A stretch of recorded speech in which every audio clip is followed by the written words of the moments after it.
அனைவருக்கும் வணக்கம். இன்று இந்த ஸ்கந்த எந்திரத்தில் இருக்க இந்த ஸ்டார் பற்றி நம்ம தெரிஞ்சுக்கலாம். இன்றைக்கி செவ்வாய்க்கிழமை. ஸோ இந்த போஸ்ட் நான் இன்றைக்கி போடலான்னு சொல்லி போட்டுட்ருக்கேன்.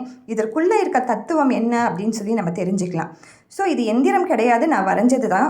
எந்திரம்ன்றது முறையாக படித்து அதை வரைய தெரிந்தவர்கள்கிட்ட மட்டுமே சொல்லி வரையக்கூடிய ஒரு விஷயம். எல்லாராலையும் வரைய முடியாது, எல்லாராலையும் அதை முறைப்படி வரைஞ்சி அதுக்கு எனர்ஜிடைஸ் பண்ணிட முடியாது, அதுக்கு சக்தி கூட்டிட முடியாது.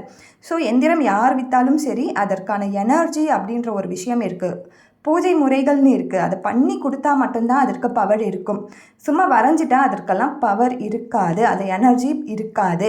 ஸோ இதற்குள்ளே இருக்க தத்துவம் என்ன? நம்ம இந்த ஸ்டார்ன்ற விஷயத்தை கண்டிப்பாக நம்ம வீட்டு வாசலில் போடுவோம், ஹோட்டல்ஸில், பெரிய தொழிற்சாலைகளில், எந்திரங்களில் இதை நம்ம பார்க்கலாம், வீடுகளில் பார்க்கலாம். இதில் இருக்க தத்துவம் என்ன அப்படின்னு நம்ம பார்த்தோன்னா, ஒவ்வொரு முறையும் நம்ம ஸ்டார் அப்படின்ற ஒரு விஷயத்தை நம்ம வீட்டில் போடும்பொழுது இந்த 2 முக்கோணங்கள் இருக்குது இல்லையா, இந்த இன்வெர்டட் ட்ரையாங்கிள் ப்ளஸ் இந்த ட்ரையாங்கிள்குள்ளே தான் 5 பூதங்களின் அடக்கம் அப்படின்றாங்க.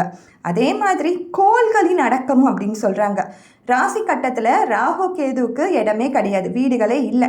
அப்போது இந்த மிடில் இருக்கிற பார்ட்டு தான் சூரியனோட வீடு அப்படின்னு வச்சுக்கோங்க. அதை சுற்றி திங்கள், செவ்வாய், புதன், வியாழன், வெள்ளி, சனி, இத்தனை கோள்களின் அடக்கமும் இந்த பர்டிகுலர் ஸ்டார்க்குள்ளே வந்துடுது. அதனால தான் ராகு கேதுவே நம்ம முருகரை கும்பிட கும்பிட கும்பிட நம்மளை விட்டு இருக்க அந்த தோஷம் விலகி போகும். ஏன்னா இதுக்குள்ளேயே அவங்களுக்கு இடம் கிடையாது, அவங்களுக்கு இதை பார்த்தாலே பயந்து ஓடணும் அப்படின்ற ஒரு தன்மை தான் அவங்களுக்கு இருக்குது. ஸோ இந்த ஸ்டாரை நம்ம போட போட போட நம்மளுக்கு இந்த பூதங்களின் அடக்கமும் நடந்துடும், இந்த கோள்களின் பிரீத்தியும் நம்ம பண்ணுறோம்.